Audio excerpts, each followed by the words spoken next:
Bana, wanakuambia ukistajabu ya Musa basi utayaona ya Firauni. Serikali ya kaunti ya Nairobi imefunga jumba la Grand Lodge ambalo lilikuwa linatumika kama ukumbi wa ibada wa waumini wa dini ya Freemason.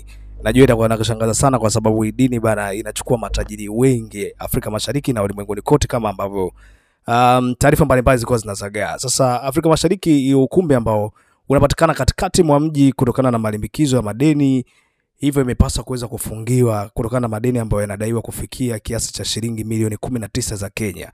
Kwa milioni 19 za Kenya kwa pesa za Kitanzania inataja kama inasimama kama milioni 300 na uchafu hivi, kwa deni ambalo hii taasisi ambayo ni kubwa na inadaiwa kuongozwa na mabilionea. Kwa hiyo kama na wewe ulikuwa unataka kujiunga na hiki kitu, unaona wenzako huko kitu ambacho wanakipitia.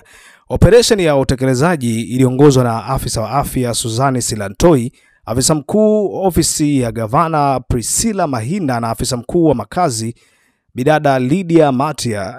Alikuwa ni sehemu ya kampeni pana ya kaunti inayolenga wale wanaokiuka viwango vya mapato katika mji mkuu. Alieleza akasema jumba hili lina deni la zaidi ya shilingi milioni 19 ambazo ni za Kikenya katika kaunti ya Nairobi. Maneno alikuwa ametamka bidada Silantoi. Kulingana na maafisa wa kaunti, ukumbi wa Freemason umefungwa kufuatia taratibu ambazo zilikuwa zimeshindwa kufuatwa na madeni ambayo yameendelea kusimama mpaka hivi leo. Kabla ya hatua zote kuchukuliwa, tunatoa notisi za mahitaji za kuchapisha katika magazeti ya kila siku yanayoagiza wamiliki wa ardhi kulipa viwango vilivyobaki. Alikuwa Silantoi alieleza kukosa kutii kuna tupa mamlaka ya kisheria ya kubana.